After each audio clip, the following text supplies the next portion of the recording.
physicist, engineer, and religious scholar Robert Feather. In his earlier book, The Mystery of the Copper Scroll of Qumran, Robert analyzed the Dead Sea Scroll engraved on copper that is considered the work of the secretive devout Jewish sect known as the Essenes, who lived at Qumran around the time of Jesus and John the Baptist. In his new book, The Secret Initiation of Jesus at Qumran, Feather builds on his research into the connections between the ultra-mysterious Egyptian mystic Akhenaten and the monotheism that became Judaism. He reveals that something extraordinary, as yet not revealed, may have occurred at or near to Qumran. Who were the Essenes, and why are certain modern authorities not keen for the evidence of their connection to Akhenaten to become public? One thing is certain, the modern story of the Essenes is still being written, and there are many, many more secrets to be revealed. Our guest today, Robert Feather, is making extraordinary contributions to this effort. Robert, welcome to Dreamland. Good morning, William. It's really great to talk to you. Yeah, it's good to talk to you. Yeah, thank you for joining us. I've been a fan of yours ever since the Copper Scroll Decoded came out in '99. It's one of those books that I can actually remember picking up at the post office and sitting down to read. I was in a parking lot and read it while I was waiting for my girlfriend, and I loved everything about it. I connected with it in a really unusual way, and I was very, very interested, therefore, when I saw that your new book was available. It's a massive 457 pages. It's an astonishing body of work. What's been the response to this work so far? Pretty, I don't know, laid back, I would say, would probably be a fair comment. I mean, it's selling well. That's something which is important to me, obviously. But the reaction from scholars and knowledgeable academics has not been what I would call dramatic, although I think some of the things that I'm talking about and claiming are extremely revelatory and should elicit a response. I do get the feeling, and some people that I have spoken to have kind of said, well, it's kind of gobsmacked them, and they don't really know how to respond to it. Well, it opens up such new territory as part of it. Let's, if you wouldn't mind, begin for a moment in the past here and talk about the Essenes and who they are. While no one is certain of the origins of this strange and reclusive sect, it is known they wrote the Dead Sea Scrolls, and then they suddenly vanished. Who were the Essenes in your mind, and what do you think that they were really all about? Well, first of all, calling them Essenes is a tricky one. People do, because there's almost no other word that is generally accepted to describe them. But they never actually called themselves Essenes. That term doesn't appear in their own writings or texts. It's a name put onto them by Greek and Roman historians of the period, Philo, Josephus, Pliny, people like that. If they called themselves anything, it was the community, the Covenanters, the Yachad, the people of the book and the Sons of Light. The descriptions that they give themselves give you an indication of what they were on about. And as you rightly say, they suddenly seem to disappear from the radar screens of the first century CE, or AD if you like, around about 68 CE, when the Romans took revenge for an uprising in 66 and 65 and 66 and came down and literally destroyed all the fortifications, destroyed the temple in Jerusalem, and a couple of years later in 70 CE, and en route to Jerusalem destroyed the community that we'll call them Essenes for want of a better word, were living at by the Dead Sea in Qumran. They've been there for about 240 years, around about 150 BC. They are known to have arrived from archaeological record. But where they came from, their beliefs, their special form of religion, which was quite different from anything being practiced elsewhere in Judea. That requires a long dissertation, if you like, and I can outline some of it as we go along. But they were split off from the main religious group. But I believe that they'd been split off for hundreds and hundreds of years, and that you can actually trace their split, their divergent view right the way back through Ezekiel in the 7th century BC, through to Moses in the Exodus period, 1200 BC, and right the way back to this mysterious pharaoh Akhenaten in Egypt. And that right there, that tracing that you've just done, that is revolutionary in my view. I mean, as you read the text, it suddenly reveals that for certain that they had, without question, an allegiance not only to the past, but also found themselves or looked upon themselves as custodians, in a sense, of the light of truth. Talk about that and what it meant to them and why they had to segregate themselves in the way that they did, and how their allegiance to the past, and especially to Akhenaten, set them up in contrast to the other religious groups at the time. Okay, I mean, there are a number of markers that you can look at, and they're well acknowledged and unknown, but they're not really understood as to why they behaved in the way they did.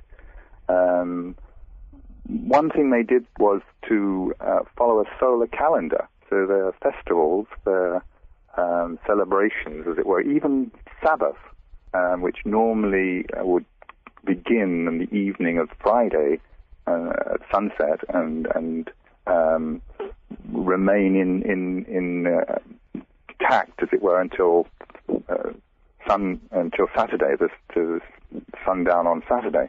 They didn't have that. For them, the Sabbath began on Saturday morning and finished on Sunday morning. So they were dancing to a different tune in terms of their festivals, which if you celebrate Easter at Christmas, for instance, you're following a different pattern of a religion, and that was equivalent to what they were doing. They didn't go to the temple in Jerusalem. They wouldn't go there to worship. That wasn't the right temple for them. Their own texts, of which there are hundreds of very readable and decipherable manuscripts, mainly written on papyrus, parchment, some on leather, where they describe their own beliefs, their own prayers, their own attitudes. And the temple, the second temple that Herod had reconstructed and enlarged and rebuilt, was an area they would not go to. And that was, again, completely alien. They believed in predestination. They believed in dualism, which was a sort of good and evil. They were the sons of light, and the evil were the sons of darkness. These were concepts quite alien to normal Jewish tradition. And those are just four examples of things where they stood quite separately.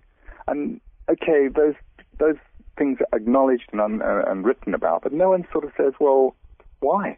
Why do they follow a solar calendar? Why wouldn't they go to the temple? Where did they get this idea of predestination, dualism? And monogamy was something they advocated, although the particular community of Qumran were probably only celibate, were only male, and there's an explanation for that. But none of the sort of roots of these traditions and beliefs that they adhered to are explained by modern scholarship. But they are explained if you trace them back to Akhenaten, to Egypt, and to the things that were going on at Amarna in about 1350 BCE. And of course, Akhenaten is referred to by scholars as the heretic king. He's referred to as an aberration, somebody who is in fact reviled during his time. He was, in a sense, at war with the established religious and political authorities of his time. His religious revolution cast Egypt into chaos. And it seems that here come the Essenes attempting to maybe not duplicate what he had done, but certainly to revive the religious revolution that was inaugurated by Akhenaten. The Essenes remind me in this sense a little bit of the League of Shadows in the movie Batman Returns. It was a league of an ancient group dedicated to preserving what it perceives as justice, and was seeking to tear down, at least in the movie, the established empire, if you will. And I wonder, is this why the Essenes refused to worship in the Temple of Solomon, rebuilt by Herod? Did they perceive the empire at that time as a force of evil that they had to segregate themselves from, and in every way separate themselves from? Pretty well, yes. But I think it wasn't just at that period. It was a separation that they kept all the way through, right the way back from Sinai.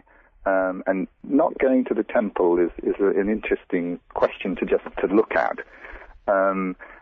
Briefly, amongst the Dead Sea Scrolls, which are generally defined as something like 85,000 odd bits and pieces of sometimes complete scrolls, sometimes tiny fragments, that were discovered in 11 caves running along about 2 miles to 3 or 4 kilometers from their settlement on the Dead Sea.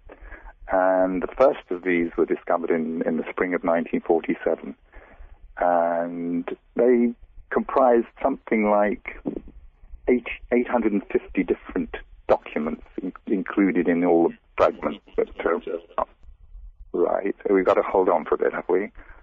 This is William Henry. This is Dreamland. We'll be right back. This is William Henry. This is Dreamland. We're continuing with Robert Feather. We're talking about the Essenes and their resistance to worship at the Temple of Solomon. Please go ahead, Robert. Okay, so these are 850 documents represented by about 85,000 fragments or sometimes complete scrolls. Can be divided roughly into 3 groups. Biblical texts. These are texts of what we now know as the Old Testament, and examples from every single book of the Old Testament, including 2 almost complete sections, all 66 verses of Isaiah, examples from Genesis, Exodus, Leviticus, Numbers, all the other books except for Esther. Esther is the one book that they've never found anything that they can be sure of came from that. So there's biblical texts from the Old Testament, or what was to become the Old Testament. There were sectarian texts which described the beliefs, activities, the function, and the writings of this strange community, this Yachad, this Essene Sons of Light group. And then there were other pseudepigraphic and apocryphal texts that biblical religious texts that some were known about previously from extant Greek versions and references to them by other historians, and pseudepigraphic, which are really religious texts that may have been vaguely known about but weren't available, but they appeared amongst the collection of Dead Sea Scrolls from Qumran. So in the sectarian group, there are a number of documents which talk in great detail about the temple, or a temple. There's a temple scroll, which is the longest of all the scrolls. It's about 11 feet long, and that was discovered discovered earlier, but actually recovered by the Israelis, by Yigal Yadin in Bethlehem in 1967, when the Israelis reconquered the West Bank and the whole of Jerusalem. He sent some of his officers down to Bethlehem, where he knew a dealer had mentioned that he might have this scroll, and he recovered the scroll from him. So that was the last major item to come into the possession of the academics, as it were, and it's now on view in the Shrine of the Book in Jerusalem. That temple scroll described in great detail the layout, the design, and the functions of a temple. A temple that was far too big to fit on the Holy Mount, where the existing temple of Herod stood. It just was vast, and the measurements of this temple and the number of courts of worship were given, and they conflicted completely with the design specified in the Old Testament for the Jerusalem temple. It gave the measurement as 800 meters by 300 meters, 1,600 cubits by 600 cubits. You take a cubit to be about 51 centimeters. That huge dimension was so big it would have fallen off the edge of the Temple Mount in Jerusalem. It was just too vast. But lo and behold, it turns out to be almost exactly the dimensions of the great temple of Akhenaten at his capital city in Egypt. That's incredible. Well, these are the sort of reasons, I think, why they didn't go to the temple, because they had a vision. People say this is a visionary temple, this is something of imagination, but it's too detailed. It's far, far too detailed to be a made-up version. There's another temple, a scroll that describes the temple. It's called the New Jerusalem Scroll by scholars, but it, like the temple scroll, never mentions the name Jerusalem. It never actually says this temple is to be built in Jerusalem. It never says that. And it again describes in great detail a temple very similar to the described in the temple scroll, which can only be the same temple of Akhenaten in Egypt. And the scenes that you see of Akhenaten's temple at Amarna, it reminds you of the Summer of Love in 1967. You see intimate family scenes. You see a different use of color. It's extraordinarily lively. It's very loving, very joyful. And what I wonder, is it possible that this understanding that the Essenes weren't worshiping or idolizing in any way the temple at Jerusalem, could that be in part why modern scholarship ignores so much of the Dead Sea Scroll material? Because Judaism, Christianity, and Islam is founded upon the idea that that dot of real estate atop Mount Moriah is the most sacred place on the planet. And the Essenes are saying, not really. It's actually Akhenaten's temple that is the holy place where we want to find our sacred teachings and something that we would be interested in participating in. What are your thoughts on that idea? Well, that's a very enlightening comment, actually, William, because I hadn't quite considered that resistance from fundamental religious theologians, and that's where the sort of avoidance of the Dead Sea Scroll comes really into its own. Fundamental Christians, Orthodox Jews, or very fundamentalist Muslims will not look at the Dead Sea Scrolls, which is crazy because they are authentic documents written mainly in Hebrew, some in Aramaic, written 2,000 years plus years ago. They're the oldest known collection of religious material we've ever discovered. Relating to the three Western religions, and they have enormous amount of information and light to throw on the Old Testament, on the New Testament, and the Quran, and yet they are minimalized by a lot of scholars, a lot of theologians. And I never actually thought about that idea of the temple being one of the motivations for the fear. I know the fear for Orthodox Jewry is that biblical texts that are available amongst the Dead Sea Scrolls demonstrate absolutely clearly that there were various strands of books which became the Old Testament in existence, which varied from one to the other. So there wasn't a canonical text. There wasn't a one irrefutable, unchangeable text available 2,000 years ago. There were many versions of the same text, and they were solidified later. And that, of course, is a threat to orthodoxy because it undermines the idea that the Bible was given to Moses as one chunk, absolutely complete, unchangeable. We know that there were various different versions of it floating around at that period. So that's the inhibition for Orthodox Jewry. But this temple idea is a very interesting idea as well. The Christians, the inhibition was rather different. Initially, there was a real excitement that these scrolls might talk about Jesus, might be the first real proof that Jesus existed and tell us more about him. And that turned into, well, I can't say fear, but certainly diffidence, because there's no mention of Jesus in the Dead Sea Scrolls.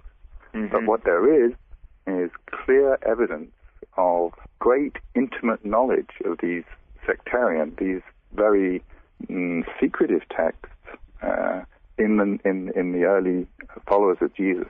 They knew an awful lot about these texts, and that's where the fear for Christianity came in, and the problems, if you like, although I don't see that they should be problems.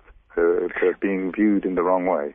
Right. You're talking about one of my pet peeves, which is the way contemporary Christianity tends to portray Jesus and John the Baptist as these sort of docile, holier-than-thou religious figures, but the picture that I start to get of it is that these were hardcore esoteric researchers. They were looking for something.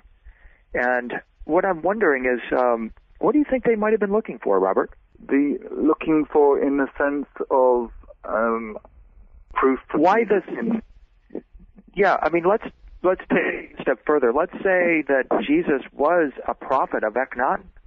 And do we find evidence of Akhenaten's teaching and imagery was transferred across and reflected in the early Jesus movement and later Christianity? And could it be that the people of the community, the sons of light, the children of light, who we call the Essenes, were actually collecting these ancient texts in order to formulate or reformulate a very powerful esoteric religious teaching?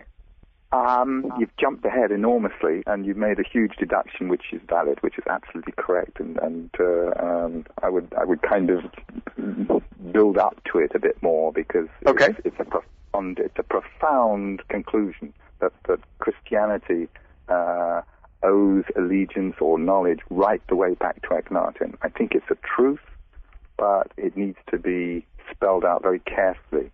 But it's an incredibly exciting idea. It's an incredibly exciting idea. But the continuity, if what I'm maintaining in my new book, this book on the secret initiation of Jesus at Qumran, it in essence says that there was a huge connection between the early followers of Jesus himself, and probably certainly John the Baptist, to the Essene community. And of course, you need to demonstrate that through text, literary, and archaeological evidence, which I can and do. Absolutely unbelievable findings in the new book. But the corollary of that is that early Christians, early followers of Jesus, I don't like to call them Christians, but that period, right the way back to sort of 30 CE, before Paul has come on the scene. It's not Christianity yet. It's not been sort of solidified into a kind of formal religion as such. But if there is a continuity, then that continuity should go all the way back. If there's a continuity from the Essenes back to Akhenaten, and a continuity forward into the early followers of Jesus, then the early followers of Jesus would also have that awareness of the continuity back to Akhenaten. And that's an incredibly exciting idea when you start looking at it and saying, well, what does that mean? What would that predict if this is the correct theory? Because a good theory will predict things before you even start to think about them. You can then start asking questions and saying, well, if that's the correct theory, such and such should be right. Let's go and look and see if that's right. And lo and behold, when you do that, you find that it does work. Things fit into place like bits of a jigsaw, falling perfectly into slots that are waiting there to be filled. And I said that the academic community has been relatively silent on the reception of my new book. There are a number of scholars, quite eminent scholars, who put themselves four square behind the idea. One of them is the Professor Harold Ellens of Michigan University, who has gone through the work with a fine-tooth comb, and he's come out at the other end and said this basically works. This is a valid theory and answers many, many questions that have been puzzling scholars and theologians. I thought that Professor Ellens wrote a very courageous forward to your book, where he said, hey, this is valid. This has a lot of merit here, and we're going to have to really start looking at this situation through the lens provided by the secret initiation.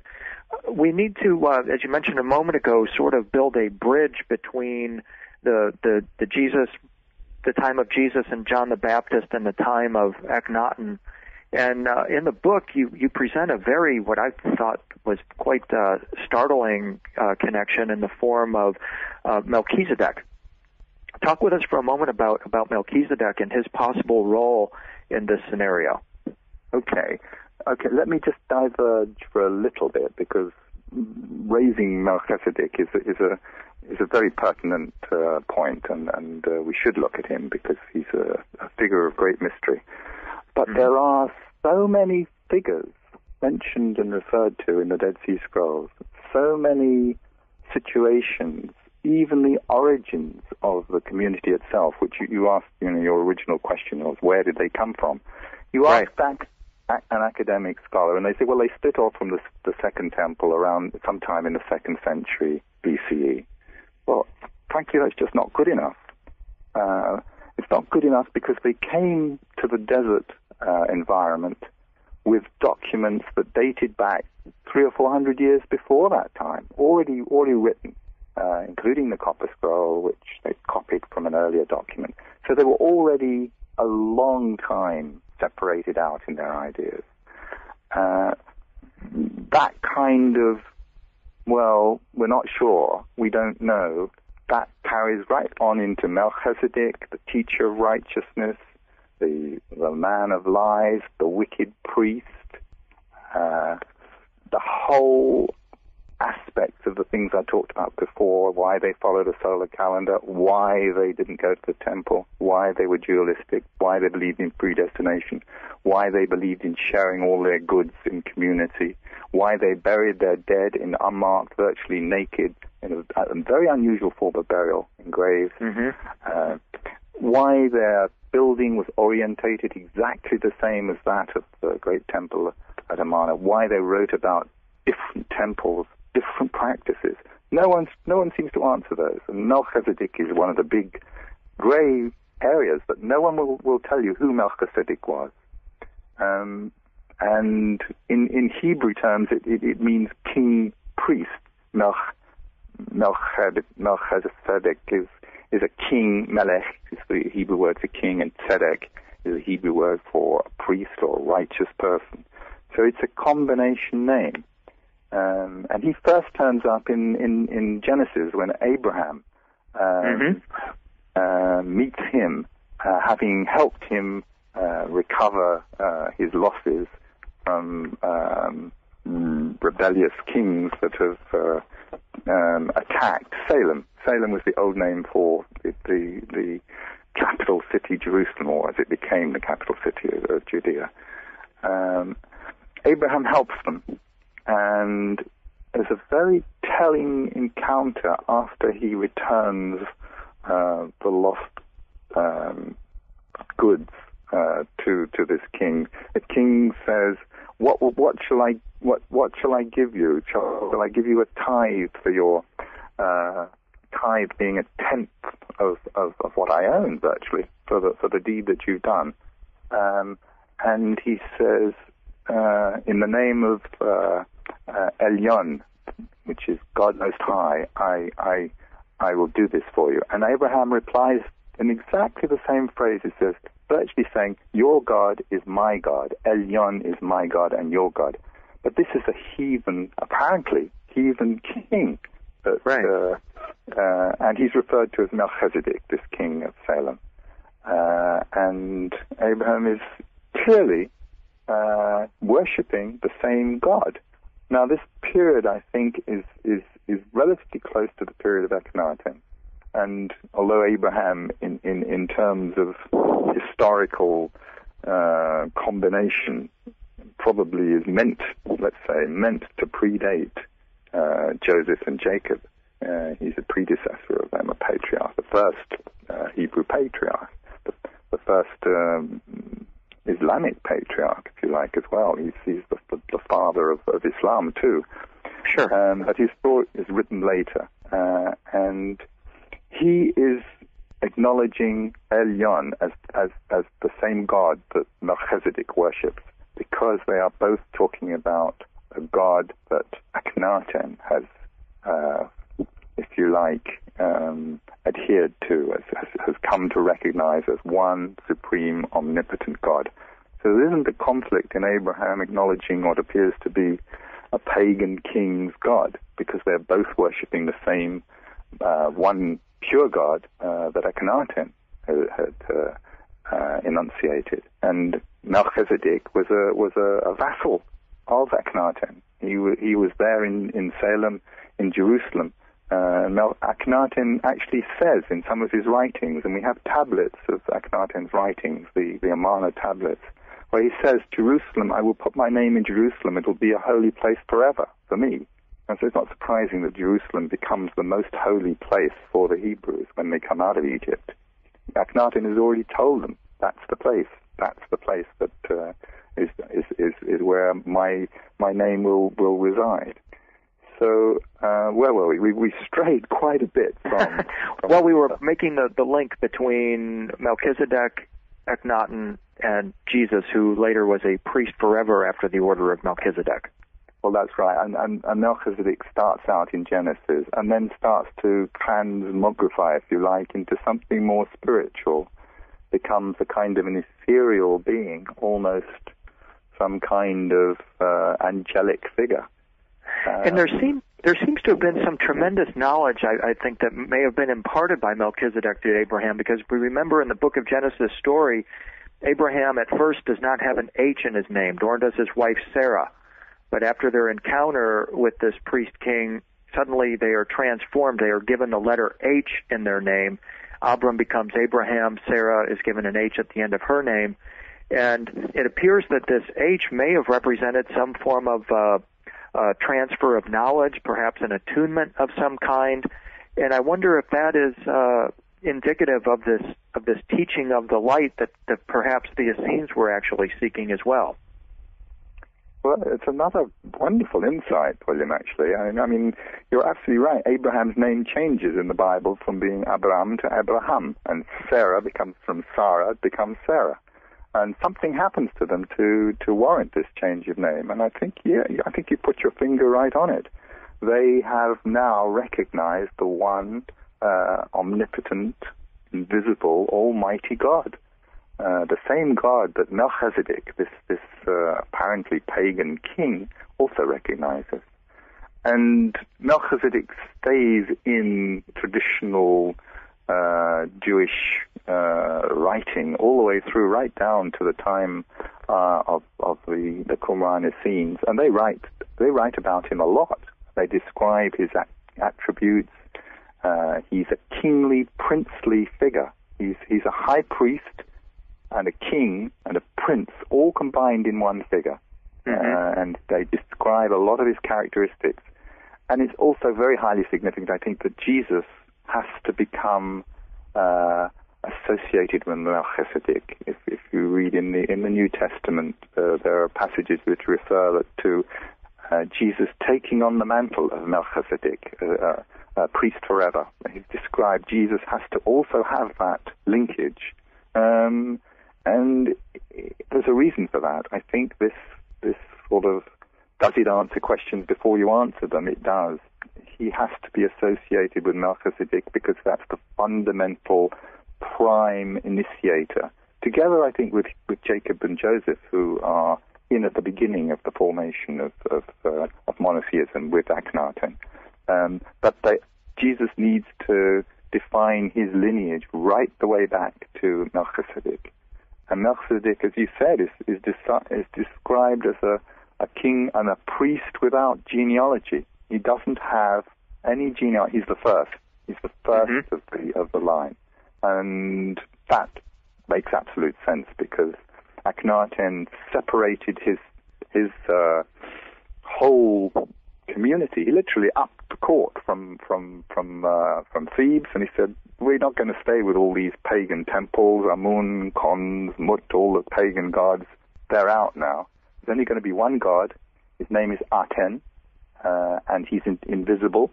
And I'm going to build a new city halfway between Memphis and Thebes, roughly where Cairo is now, down to Luxor, in the middle of Egypt, a new virgin city, and that's where we're going to worship this new invisible God. And he goes about destroying all the other gods and temples and chiseling out the inscriptions. He is the cradle of monotheism, that place and Akhenaten, and Jacob and Joseph, the Hebrew patriarchs, who were there with him. And that's how the knowledge of his revolutionary ideas come out with the Hebrews. They're passed down to Moses, and Moses brings them out. There's a continuous, clear, logical, coherent way of describing all these mysterious names and people that pop up in the Dead Sea Scrolls. And Melchizedek is, to my mind, he's a combination of Akhenaten and his holy priest, his high priest, Merira. He's actually a combined figure. He's a kind of messianic figure that they conceive. And they describe in great detail. And if you analyze their descriptions, it's quite clear. They just pooled Akhenaten and his high priest into one. They've merged him into one figure who they revere. Yeah, and at the heart of it seems to be to conceal his initiation.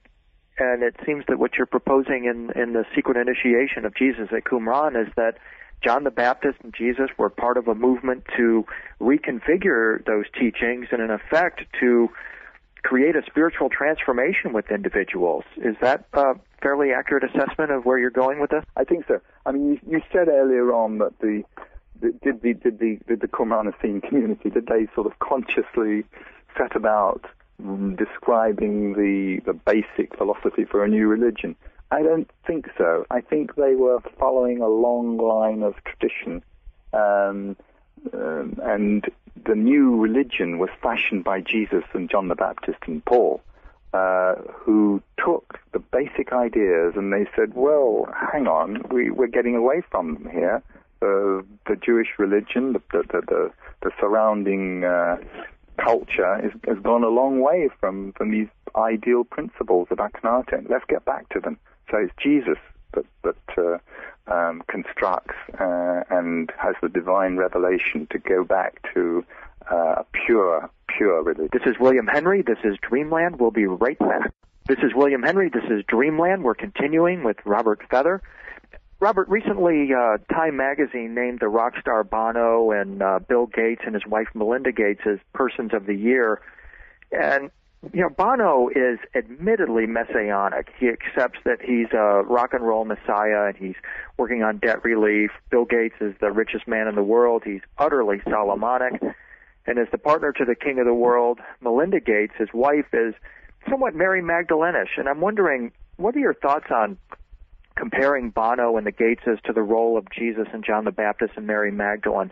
Are there modern figures that give us any kind of clue as to how these figures would have been revered in their contemporary time, and if their lives had been allowed to play out, any indication of what the actual revolution that they inspired might have created?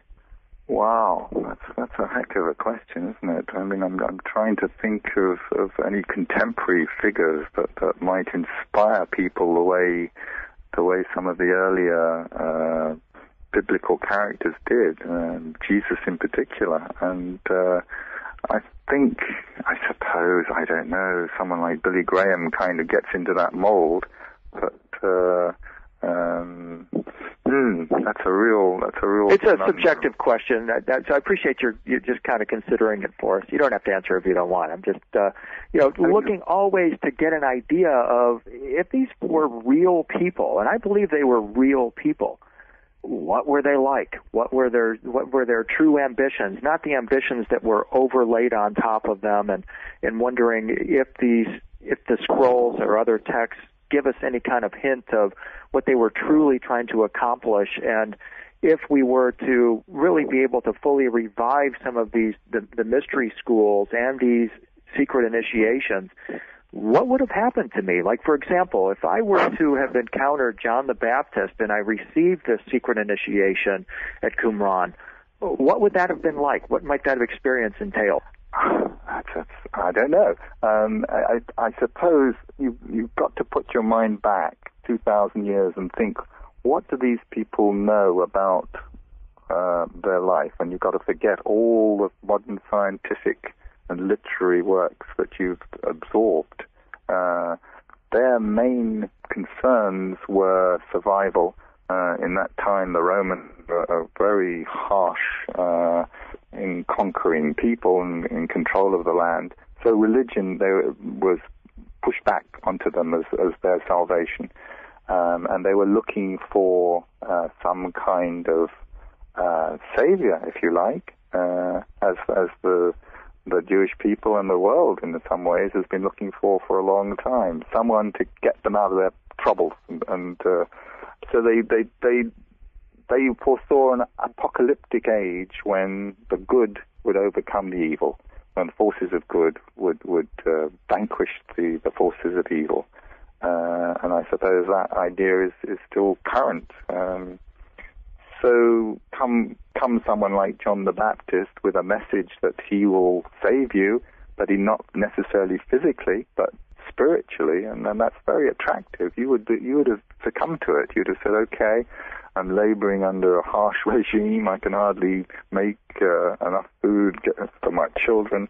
And here's someone who's promising me, even if my physical life is going to be a disaster, and even if I die, there's something to look forward to in the future. I think you'd have probably latched onto that, as people still do. And that is one of the great draws of religion.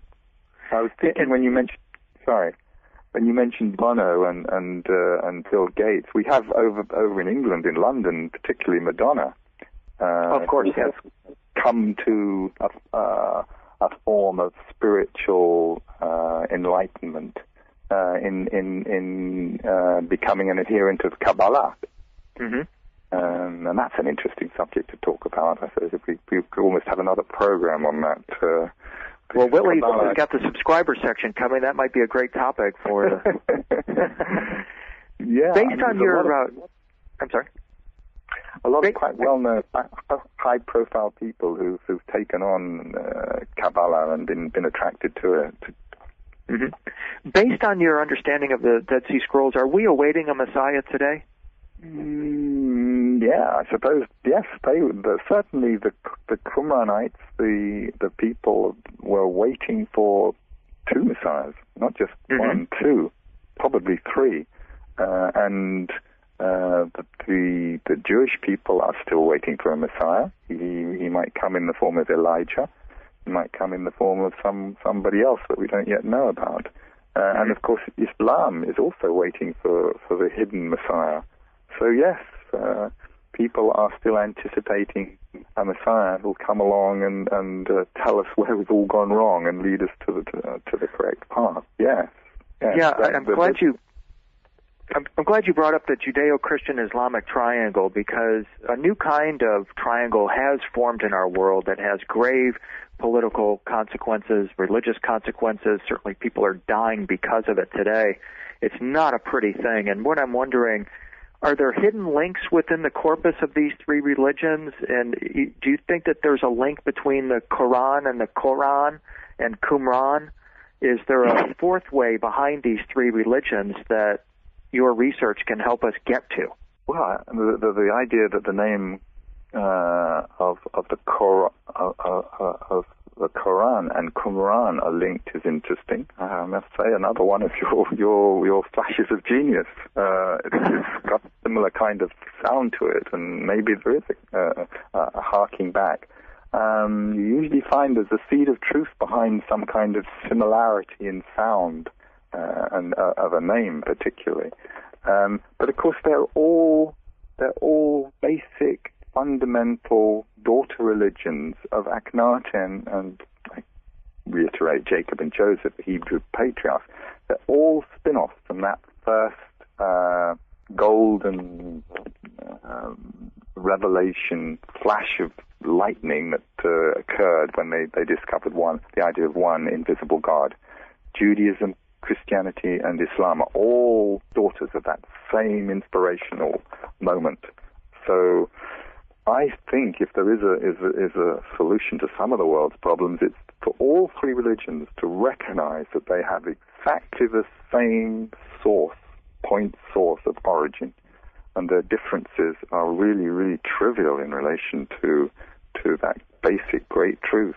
and they should get back and understand that more and follow its basic teachings. They're beautiful teachings. They are beautiful, beautiful teachings. If you read the great hymn of Akhenaten, which is still visible on several tomb walls at Amarna, you can go and you can see them. And the great hymn is all about praising and acknowledging and thanking this omnipotent power for the wonderful world that we have, and how to behave in it, how to be good in it. It's there, and this idea of opening it up to fellow man, that was one of his ideas. He opened up the ancient temples, Egyptian temples of worship, from being dark, hidden, cloistered, secretive places where only the high priests could venture. He opened it up to the people, and I think that's something that Jesus latched onto as one of the teachings that he saw in the Essene texts and knew about because I think he was a member of the community at Qumran. It's one of the, I'm not the first person to maintain that. I think it's fairly revolutionary in the consequences that follow from that. He has to be a learned person. And the New Testament talks of Jesus as being a carpenter who comes from Nazareth in the Galilee. And yet, all the way through the New Testament, he's able to debate and astound people when he preaches. His knowledge is enormous. It's rather difficult to see and envisage a carpenter who's variously referred to as a rabbi studying under a Pharisaic rabbi, Gamaliel. Okay, that might have given him the knowledge, but the descriptions of his upbringing are very varied and not convincing. It's not convincing. And the general idea that Christianity came out of Pharisaic Judaism, I think, is wrong. That's the normal current conviction, but is wrong. Christianity or early Jesusism came out of this very devout community of we'll call them Essenes living at Qumran. And if you start looking at it in detail, then you have to analyze it very, very carefully, and I do in my new book, and I don't know if you've had a chance to study some of the passages. If you look at some of the passages in the Dead Sea Scrolls and compare them with passages in the New Testament, you find that there are clear, unique quotations that don't appear in any other Jewish text. In fact, unknown in Jewish tradition, but they're picked up. And the only way that can have happened is that the earliest followers of Jesus, and I think I mean for that John the Baptist and Jesus himself, were privy to these texts, knew them, and passed on their knowledge to the people who eventually wrote down the New Testament. Robert, I know that the secret initiation of Jesus at Qumran is going to have a tremendous impact on not just the lay reader, but also on scholars who follow this incredible trail. What I'm wondering is, where are you off to next? What's your next project? Wow. If I told you wouldn't believe me, because it's although I'm following the same thread, and I will write more historical and religious books, because that's where my main interest lies. But I'm actually writing a book on a jazz character at the moment. You are? Wow. Which is a bit offbeat from what we're talking about. Someone called Vic Lewis, who was a band leader of the 1950s. So slight diversion from what I'm doing now, but it's not. It's just a hobby and a love interest that I follow, jazz and music. But I will continue my studies on this period, and I have some more startling revelations to make in that direction. Well, we'll certainly look forward to those revelations, and it's been an absolute pleasure and honor speaking with you today, sir, and we'll hope to speak with you again soon on Dreamland. Thank you. Thank you very much. This is Whitley Strieber. This is Dreamland. We are going to be talking in the subscriber section further with Robert Feather about some of the people he met and the actual meaning of this material. What does it mean to Christians today? And above all, the mystery of who it was that translated the Dead Sea Scrolls, and why did he cease to be a Catholic priest? What happened to him? What mystery does he know? Next up on Dreamland, Linda Moulton Howe. You're about to experience something that you just can't get elsewhere. Emmy Award-winning science reporter Linda Moulton Howe reporting on the absolute leading edge of science, discovery, and the true mysteries of the unknown. Don't miss her website, earthfiles.com, the one science website that tells you the secrets and gives you the facts the others dare not. Earthfiles.com. This week, she's reporting on UFOs interrupting radars at White Sands, New Mexico. An interview of memories from back in the 40s. Here she is from Albuquerque, Linda Moulton Howe. Thanks, Whitley. You know, for the past year, I've been reporting about the revelations of former New Mexico State Representative Andrew Kistner from Las Cruces in Doña Ana County. Las Cruces is not far from White Sands Missile Range. Andy's work in local construction projects brought him in contact with White Sands employees who told him about flying discs that interfered with rocket launches from 1947 onward and were tracked on radar. Back in the Truman administration, it was called White Sands Proving Ground. That's where German physicists were brought after World War II in Project Paperclip to work on American research and development of captured German V-2 and Wasserfall rockets. In May 1947, at least 2 German rockets launched from White Sands went off course and crashed. In both instances, round aerial discs were seen visually and on radar near the rockets just before the rapidly moving missiles veered from their trajectories. One, on May 29, 1947, turned 180 degrees in midair and crashed near the new airport in Juarez, Mexico. The result was a huge crater in the ground, but nothing was left of the large rocket. Andrew Kistner's sources told him the truth was that the launched rocket had evaporated in the presence of the discs. The base commander explained to the media that what he called, quote, peculiar phenomena, unquote, interfered with the rocket tests. That peculiar phenomena was the unidentified aerial discs. 5 weeks later, between July 4th to 6th, 1947, 3 aerial craft, described in leaked government documents as, quote, not from this world, unquote, crashed in 3 New Mexico sites. One was on the Mac Brazel Ranch between Corona and Roswell. A second was found at the Trinity site at the northern end of White Sands Proving Ground, where we tested the first atomic bomb in July 1945. And a third was discovered on the Mescalero Apache Indian Reservation, 30 miles east of Alamogordo and Holloman Air Force Base. Craft and non-human bodies, both dead and alive, were retrieved from the crash sites.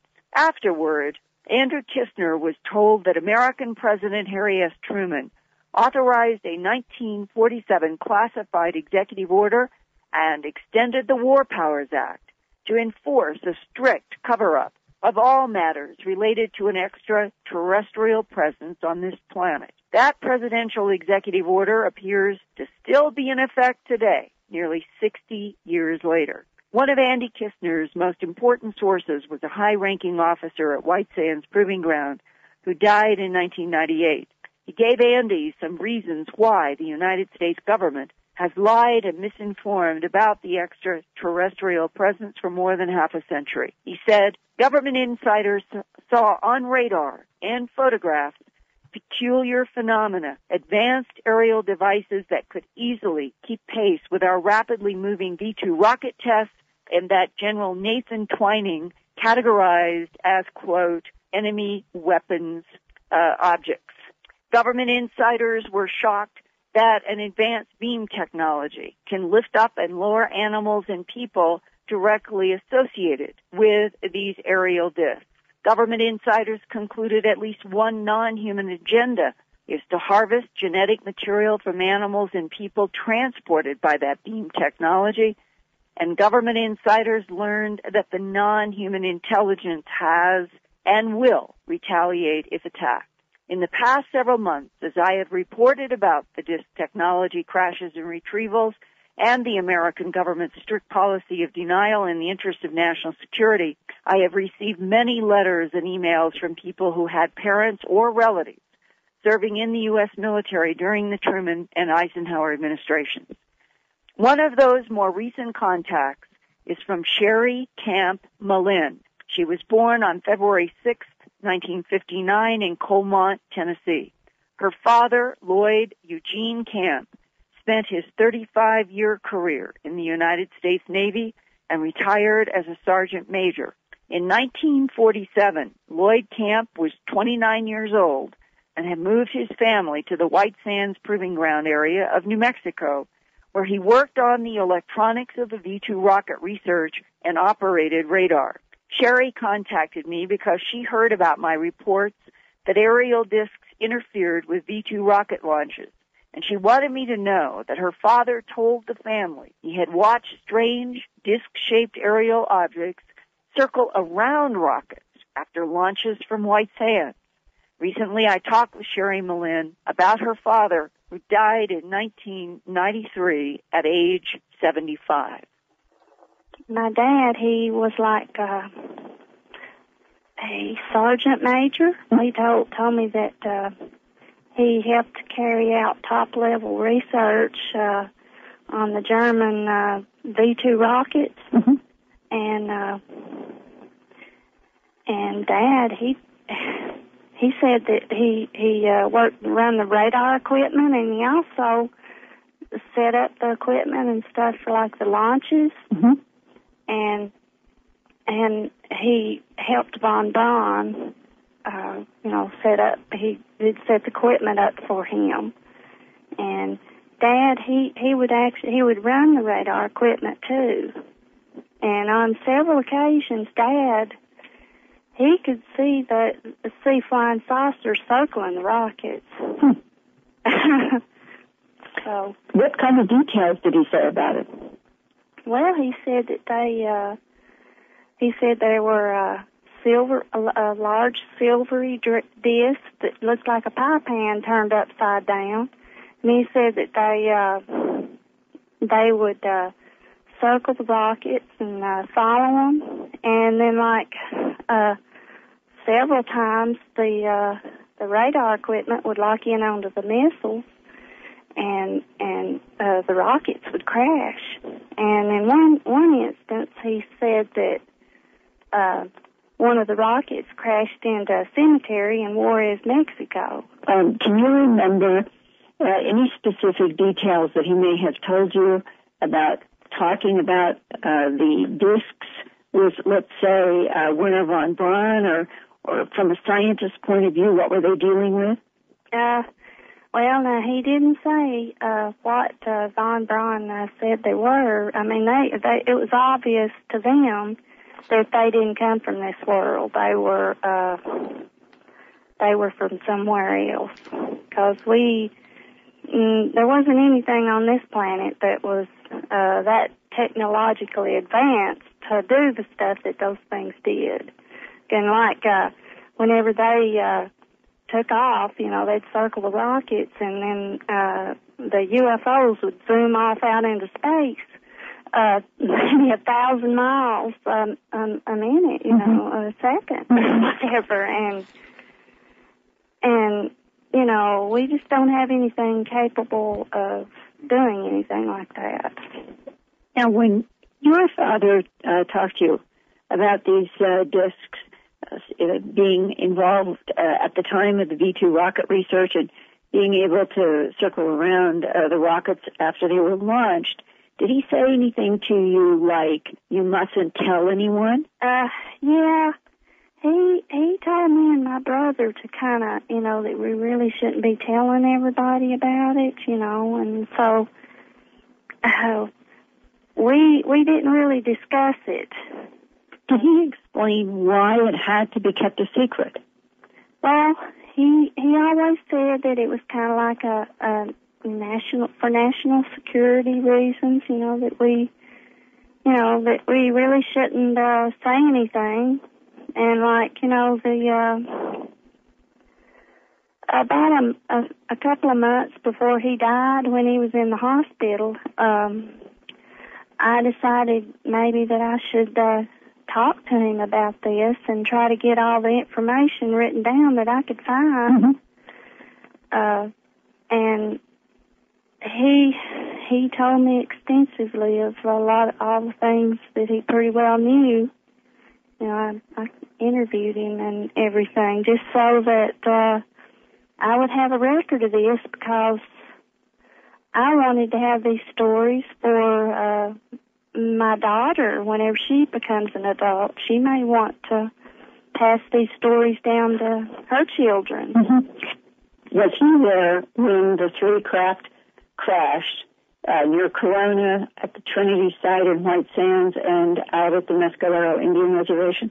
This was July 4th to July 6th, 1947, when the three, what they called interplanetary vehicles crashed in the Roswell region. Well, my dad, he was out there, but I don't know how much he knew about that. But he did tell me specifically. He said that the Roswell crash was real. Yeah. Can you read directly from the notes that you took when he was in the hospital dying? Certainly.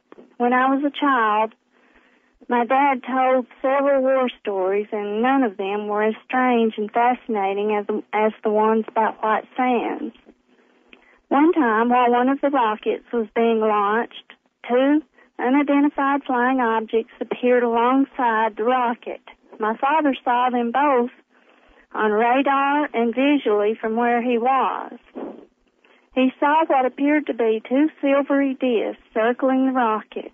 He observed them for several minutes before they suddenly turned on their sides and zoomed off over the Lara mountain range. Meanwhile, the radar equipment went haywire and locked in on the flying saucers as they quickly vanished from the radar screen, causing the men to lose track of the rocket. Then, as a direct result of the interference of these flying saucers, the rocket crashed into a cemetery in Juarez, Mexico.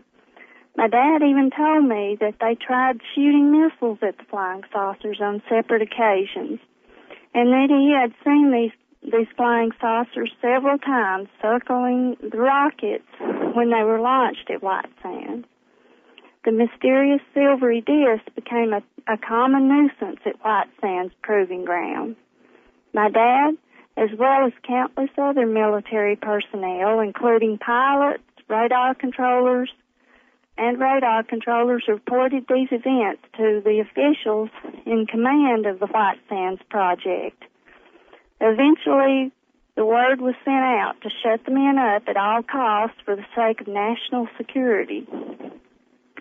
My father's name and rank at the time of these UFO sightings was Sergeant Major Lloyd Eugene Camp.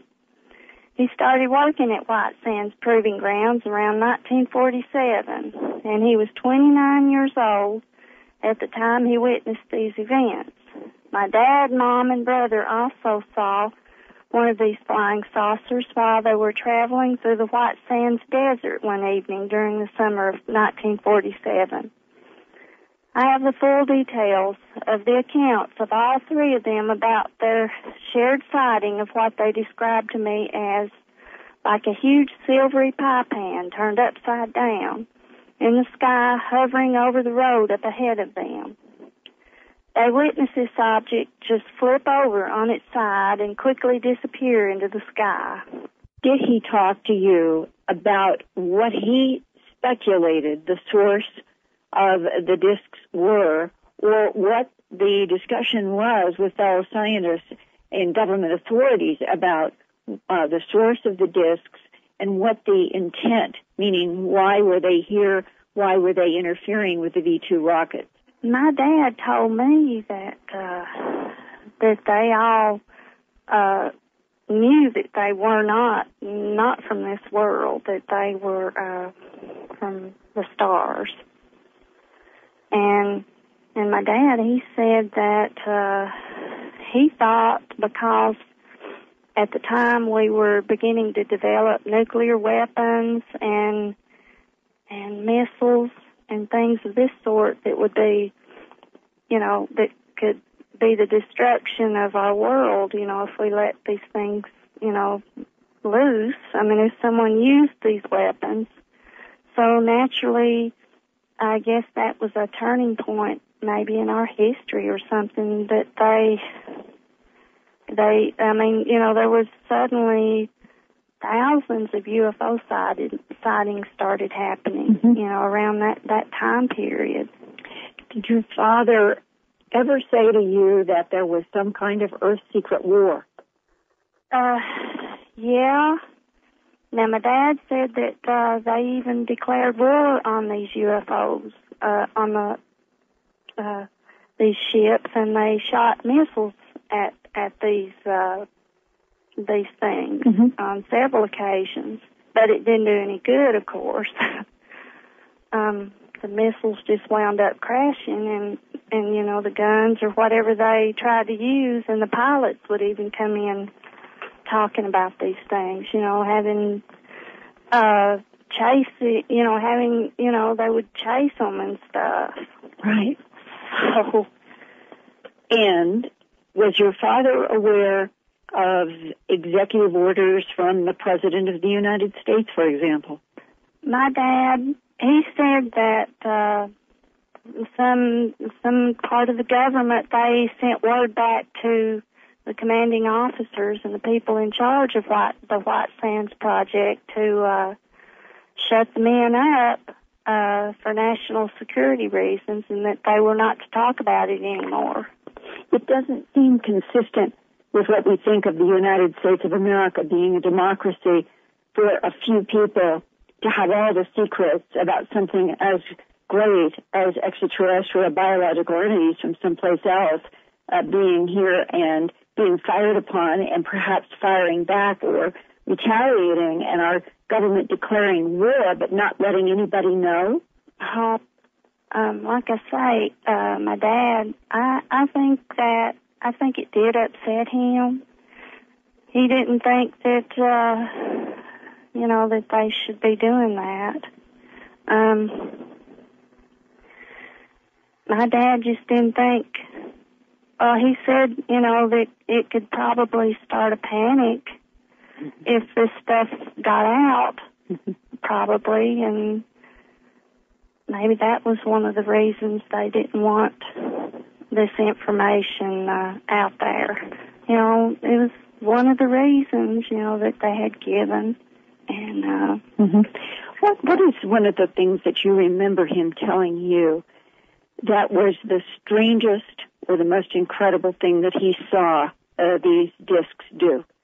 Well, I guess their speed. They could turn sideways or anything, just really fast, and they would be gone in just an instant, and you would never even, it would be hard to see them. They were gone in just a second.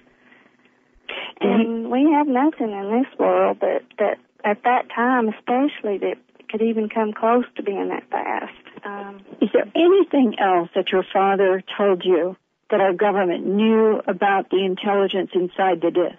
Well, he said that they were more highly advanced than we ever dreamed of them being. And, of course, now Dad, he was kind of secretive about a lot of that stuff, and I don't think he really told me everything, that he knew. Did he ever leave you with the impression that he was afraid of whatever the intelligence was? No, he wasn't. He wasn't afraid of them. So why would the government give out the excuse to him and to others in authority that if the American public and the world were told the truth, the people would panic? Yeah. Well, that doesn't make sense to me either. And another part of this story, Whitley, that I think is so important is the very specific shape of the upside-down pie pan. In the mid-1980s, I sat with a man who was then working inside of the Central Intelligence Agency. As far as I know, that was where he got his check. And he and I were talking about the variety of craft that had been identified or drawn by people such as sheriffs and law enforcement in relationship to the animal mutilation phenomena and the human abduction syndrome. And on this notebook of mine, he drew several shapes, and he drew Hertz signals next to those shapes, and he was distinguishing from his point of view of which type of non-humans were in each of these craft that he drew. And one of them was what I would call an upside-down pie pan. But instead of it being what I thought would be the so-called grays or ebens, extraterrestrial biological entities with the slanted dark eyes and the gray skin and no ears and no mouth or no nose, he said these were the blonde Nordics. And when I listened to this woman describing what I think is her father's absolute, honest recounting to the family to the best of his ability of what he had seen at White Sand, and I realized, well, what if this were the Nordics and not the Greys? And that there is a tremendous confusion, going back to 1947, that there may have been both the egg-shaped disc craft interfering as well as the upside-down pie pans, which would mean that the Truman administration was being confronted with two completely different types of craft, and eventually maybe they learned two completely different type of entities, and today in 2006, 60-some years later, or almost 60 years later, we still do not understand what would be called the agenda or the intent of either the Ebens or the Nordic. Or do we, Linda, at this point? Because if we look back across all that we now know from, for example, I've had a lot of surprisingly fair amount of contact with the Nordics. Now, I know they're relatively rare, but I have had, and also clearly with the Greys, and so have thousands of other people. I think many more with the Greys than the Nordics. But we do know one thing about the Greys, that is that they take genetic material, either for their own use or for perhaps they've made a decision that we're going to go extinct and they are preserving a record of our species. It could be that they are making hybrids. There's all kinds of speculation about what they are doing. As far as the Nordics are concerned, my main contact with a Nordic was a relationship with one that was who was A, he hated the Greys, and B, he was very, very concerned about Earth's environment and about us going extinct. Those were his two primary concerns. He and I came into contact with each other a number of times. Eventually that was interrupted by a tremendous fire outside of Boulder, Colorado along Lost Angel Road, which is without going into, unfortunately, too many details, there was a regular meeting place along there. And I think this was called the Black Gulch Fire. It took place in 1989, and it destroyed that place and 52 other homes as well. And I've always thought the Greys might have been responsible for it. In any case, maybe we do know more. If we look at what people, not the government, but ordinary people are saying, it's pretty clear that they do have agendas. The Nordics seem to have the agenda of wanting us to survive and warning us about possible extinction because of environmental problems. And the Greys seem to be taking genetic material. Possibly, they're so grumpy, maybe they've already decided that we're going to go extinct, and they're just making a record of us before they go on to the next unfortunate planet, wherever it may be. Well, this makes then my report next week on February 25th especially interesting because it is one of the few detailed accounts that I have ever listened to about a firsthand experience with Nordics, and that the craft was huge and boomerang-shaped, and the, the communication with the human abductee was about their being able to have a deal with her that a pregnancy could be taken by the Nordics, but she doesn't know why. And if both groups are interested in harvesting genetic material or fetuses in some cases, is it because both groups are concerned about the fate of this earth? Well, I don't know the answer to that question, of course, but, let's get back. We just have a minute or so left. I'll be very brief. The lady you interviewed today was awesomely honest. I mean, the honesty just rippled in her voice and her calm statements. And I have to say, one of the things that disturbs me the most is this. I always say, well, it seems to be the policy of the visitors to be secretive too. What if they are secretive because the U.S. government is secretive? In other words, they won't step past that line because they are too ethical. I just don't know the answer to that question, but I very much fear, and in the dark of the night I do fear, that the U.S. government has kept the world away, kept this remarkable journey into cosmic connectedness away from the world, and has traded a cosmic mankind for certain extinction here at home. It's a terrible thought if it has been for greed and power. Well, it would have been for greed and power, of course. And in the end, like all such things, it fails. It comes down and down and down. Falling angels don't rise at all, ever, no matter how cleverly they disguise the reality of what's happening to them.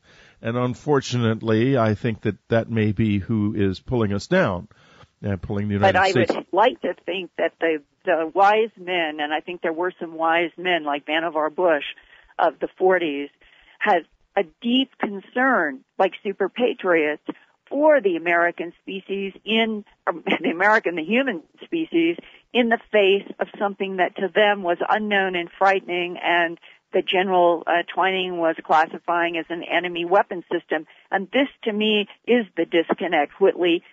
They may have had a very justifiable reason for attacking then, coming out of World War II. But today, in 2006, why is it still a secret? And why does there still seem to be evidence that we are approaching whatever is in outer space with space weaponry? Well, it's a secret now, probably because of the fact that they realized long ago they were wrong to keep it, and therefore they're going to keep keeping it so that their error will never be revealed. Linda, it's been a pleasure as always. Next week on Dreamland, Dr. Lynn Katai plus... that requires a long dissertation, if you like, and I can outline some of it as we go along, but they were split off from the main religious group. But I believe that they'd been split off for hundreds and hundreds of years, and that you can actually trace their split, their divergent view, right the way back through Ezekiel in the 7th century BC, through to Moses in the Exodus period, 1200 BC, and right the way back to this mysterious Pharaoh Akhenaten in Egypt. And that right there, that tracing that you've just done, that is revolutionary in my view. I mean, as you read the text, it suddenly reveals that for certain that they had, without question, an allegiance not only to the past, but also found themselves or looked upon themselves as custodians, in a sense, of the light of truth. Talk about that and what it meant to them and why they had to segregate themselves in the way that they did, and how their allegiance to the past, and especially to Akhenaten, set them up in contrast to the other religious groups at the time. Okay, I mean there are a number of markers that you can look at, and they're well acknowledged and unknown, but they're not really understood as to why they behaved in the way they did. Body of work. What's been the response to this work so far? Pretty, I don't know, laid back, I would say, would probably be a fair comment. I mean, it's selling well. That's something which is important to me, obviously. But the reaction from scholars and knowledgeable academics has not been what I would call dramatic, although I think some of the things that I'm talking about and claiming are extremely revelatory and should elicit a response. I do get the feeling, and some people that I have spoken to have kind of said, well, it's kind of gobsmacked them, and they don't really know how to respond to it. Well, it opens up such new territory as part of it. Let's, if you wouldn't mind, begin for a moment in the past here and talk about the Essenes and who they are. While no one is certain of the origins of this strange and reclusive sect, it is known they wrote the Dead Sea Scrolls, and then they suddenly vanished. Who were the Essenes in your mind, and what do you think that they were really all about? Well, first of all, calling them Essenes is a tricky one. People do, because there's almost no other word that is generally accepted to describe them. But they never actually called themselves Essenes. That term doesn't appear in their own writings or texts. It's a name put onto them by... One thing they did was to follow a solar calendar. So their festivals, their celebrations, as it were, even Sabbath, which normally would begin in the evening of Friday at sunset and remain intact, as it were, until Saturday, to sundown on Saturday. They didn't have that. For them, the Sabbath began on Saturday morning and finished on Sunday morning. So they were dancing to a different tune in terms of their festivals, which if you celebrate Easter at Christmas, for instance, you're following a different pattern of a religion, and that was equivalent to what they were doing. They didn't go to the temple in Jerusalem. They wouldn't go there to worship. That wasn't the right temple for them. Their own texts, of which there are hundreds of very readable and decipherable manuscripts, mainly written on papyrus, parchment, some on leather, where they describe their own beliefs, their own prayers, their own attitudes. And the temple, the second temple that Herod had reconstructed and enlarged and rebuilt, was an area they would not go to. And that was, again, completely alien. They believed in predestination. They believed in dualism, which was a sort of good and evil. They were the sons of light, and the evil were the sons of dark. Just engineer and religious scholar Robert Feather. In his earlier book, The Mystery of the Copper Scroll of Qumran, Robert analyzed the Dead Sea Scroll engraved on copper that is considered the work of the secretive devout Jewish sect known as the Essenes, who lived at Qumran around the time of Jesus and John the Baptist. In his new book, The Secret Initiation of Jesus at Qumran, Feather builds on his research into the connections between the ultra-mysterious Egyptian mystic Akhenaten and the monotheism that became Judaism. He reveals that something extraordinary, as yet not revealed, may have occurred at or near to Qumran. Who were the Essenes, and why are certain modern authorities not keen for the evidence of their connection to Akhenaten to become public? One thing is certain, the modern story of the Essenes is still being written, and there are many, many more secrets to be revealed. Our guest today, Robert Feather, is making extraordinary contributions to this effort. Robert, welcome to Dreamland. Good morning, William. It's really great to talk to you. Yeah, it's good to talk to you. Yeah, thank you for joining us. I've been a fan of yours ever since the Copper Scroll Decoded came out in '99. It's one of those books that I can actually remember picking up at the post office and sitting down to read. I was in a parking lot and read it while I was waiting for my girlfriend, and I loved everything about it. I connected with it in a really unusual way, and I was very, very interested, therefore, when I saw that your new book was available. It's a massive 457 pages. It's an astonishing book. Greek and Roman historians of the period, Philo, Josephus, Pliny, people like that. If they called themselves anything, it was the community, the covenanters, the yachad, the people of the book and the sons of light. The descriptions that they give themselves give you an indication of what they were on about. And as you rightly say, they suddenly seem to disappear from the radar screens of the first century CE, or AD if you like, around about 68 CE, when the Romans took revenge for an uprising in 66, and 65 and 66, and came down and literally destroyed all the fortifications, destroyed the temple in Jerusalem, and a couple of years later in 70 CE, and en route to Jerusalem destroyed the community that we'll call them Essenes for want of a better word, were living at by the Dead Sea in Qumran. They'd been there for about 240 years, around about 150 BC. They are known to have arrived from archaeological record. But where they came from, their beliefs, their special form of religion, which was quite different from anything being practiced elsewhere in Judea,